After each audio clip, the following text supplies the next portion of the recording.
Here we go, back again with a quick video to do with speculation of transfers coming in and also a quick little talk about the FA Cup.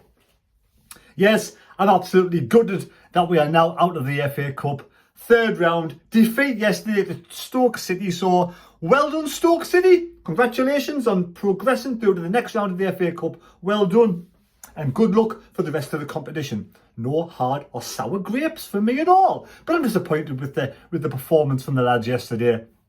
I know we made 5 changes, bit of a disjointed team, and we made lots of, formation changes throughout the FA Cup. Stoke only made 2 changes from their first 11, with Mark Robins now taking over as Stoke head coach, and I'm sure we'll improve them leaps and bounds, which we saw yesterday. So again, well done Stoke. Sunderland are out. I am disappointed, and end of the day, it is what it is. We now have to concentrate on the cup. I would have loved to have a good FA Cup run, and I thought when we got back into it at 1-1, we had a really good chance to really progress. I thought we were the better side over that period of time, getting back in it. A lovely goal from Alexic. Let's watch Alexic's goal. Look at this, absolutely superb goal.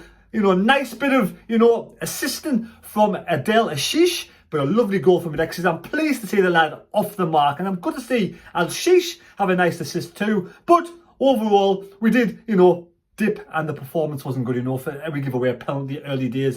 That pass from Luke O'Neill back to the keeper. Sorry, no, the pass from Dan Neil back to the keeper was a bit dodgy, but then Luke O'Neill kind of lost possession, went back to reclaim the ball and fouled his man, and it was a penalty. So there we have it. We did lose 2-1, fair and square, in extra time, and 120 minutes for Dan Neil. 120 minutes, was it for Chris Rigg?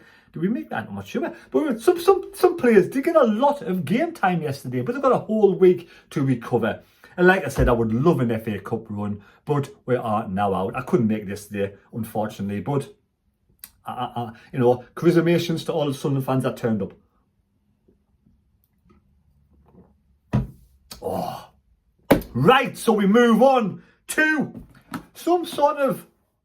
The Sunderland Echo have got a little bit of an article where Christian Speakman is linked with a double striker. Now we're getting Enzo Lafay in. Looks an absolutely fantastic. There's people out there saying, well, wasn't many fans there yesterday to welcome him, Enzo Lafay, to the Stadium of Light. But I'm sure we'll welcome him big style the next home match against Plymouth. Of course we will. But we all wish him all the best. Christian Speakman linked with double striker deal as Sunderland's transfer window gathers pace. And again, after yesterday's defeat in the striker department, we didn't really have anybody who scored any goals, any strikers yesterday, did we? We didn't at all. I know we rested Wilson, of course, and we rested Job as well. So we had 1 or 2 players who were rested. Not arrested, just rested. Sunderland sporting director Christian Speakman was in attendance at the Stadium of Light as the Black Cats lost to Stoke City in FA Cup third round. After the game, Sunderland have now been linked with 2 strikers following the signing of the midfielder Enzo Lafay. Enzo Lafay. First up, reports emerging linking the Weirsiders with a loan move to the former Blackburn Rovers and Nottingham Forest striker Brendan Diaz. Well, the Chilean international has twice been bought for a fee of £7 million, taking his combination value across the career to a cool 14 million. And now a report from Sky Sports has linked Sunderland and others with the deal. Sky Sports states, Sheffield United, Sunderland and Blackburn all want Brendan Diaz on loan, but the Saints went on an obligation to buy him interested into any deals that triggers an event any of those clubs in the promoted from the Championship. Diaz is believed to be keen on rejoining Sheffield United, but it is only Sunderland who have so far indicated they are willing to agree to the obligation clause, and so a move has yet to materialise. So yes, so basically if we get Brendan Diaz on loan, like Enzo Lafay, we'll be obligated to buy them if we get promoted to the Premier League, which is fair enough. The following morning, Sunderland were linked with another attacking player as Speakman looks to boost the team's chances of promotion to the Premier League this season. This time the name is Tom Cannon. resurfaced in regards to transfers. Here's Tom Cannon scoring a goal yesterday for Stoke City, the penalty. The young forward is currently on loan at the Championship rival Stoke, and he scored against Sunderland in the league as well. He scored against Sunderland in the FA Cup last weekend, and the Black Cats lost 2-1 at the Stadium of Light. Cannon also netted in the Potters' win at the Bet365 Stadium earlier on this season. He did. However, a fresh report from Alan Nixon has claimed that Sunderland are interested in signing Cannon after placing several failed bids for the forward last summer, before the ex-Everton striker eventually moved to Stoke. So he's only on loan at Stoke. Pardon me. Nixon said Sunderland are also keen on a deal for Cannon, as they plan to gamble on a couple of experienced loans to buy swoops. That's interesting. I never really known that. I never really heard that much lately. Hear of loanees, obviously buying players, but you don't really hear much. Is that a new thing? Loaning a player with you have to buy him if you get promoted. A bit like, I think, Wilson Isidore reports that we can buy him, obviously, if we get promoted as well. So there we have it. So Sheffield Wednesday and Luton have inquired about Cannon as well, but the Blades are Sunderland's, maybe the other full-timer moving to negotiations. So again, it's the Blades and Sunderland, so Sheffield United and Sunderland both interested in Brendan Diaz and Tom Cannon. So what's your thoughts on those two players? What's your thoughts? Yes, so this Tom Cannon is 22 years of age, still very young, which is quite good. That goes into sort of what Sunderland do want. Striker. He's on loan from Leicester City, of course, because he started his career at Everton. He went on loan to Preston. Remember that one for Preston where he scored 8 goals in 20 games? Then to Leicester, 2 goals in 13 games, and now 9 goals for Stoke in 22 games. That's good, isn't it? 9 goals in 22 games, only on loan at Stoke.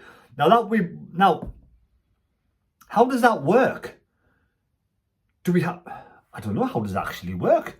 If he's on loan at Stoke, we can't just suddenly pick him away from Stoke to put him on loan at Sunderland, surely.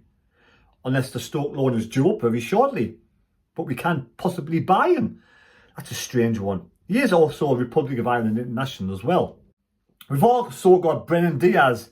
He's 25 years of age, still within that decent age group. He's at Southampton right now. We know he's played at Nottingham Forest. He scored 8 goals in 53 games.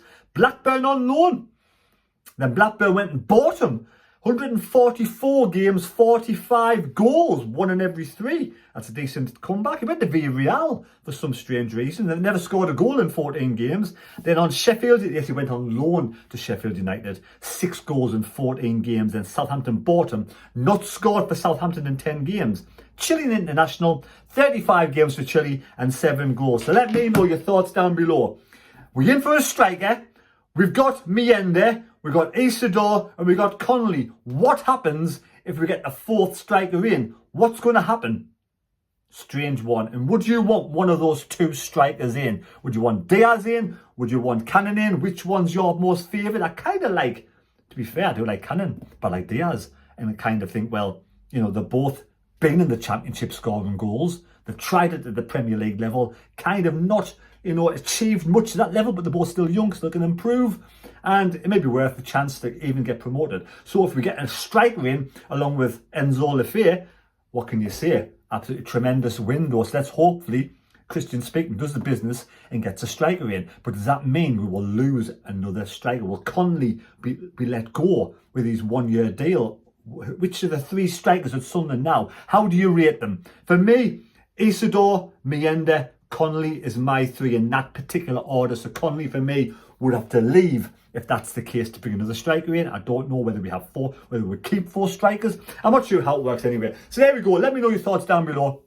Interesting window ahead for Sunderland. Definitely interesting window ahead. And how does it work with loan? If Tom Cannon's already on loan at Stoke, how do we trump Stoke to bring him to Sunderland? I don't know the ins and outs and how it works. Anyway, again, disappointed we out the FA Cup, but it is what it is. We move on. Now we can concentrate on the league. Really knuckle down, concentrate in the league. Massive, massive, tough game at Burnley. This is going to be an absolute test. A draw I'll tell you what it is now, right? I would take a draw right now against Burnley. Would you take a draw right now away to Burnley? Burnley have only let in about 8 goals all season in the league. That's how good they are. So would you take a 0-0 draw right now? Or would you go for gold and go for a win? Take care. God bless. Subscribe to the channel. Please subscribe. We're getting there. We're getting close to 19,500 subscribers to every single person who subscribes. It's much appreciated and free to do.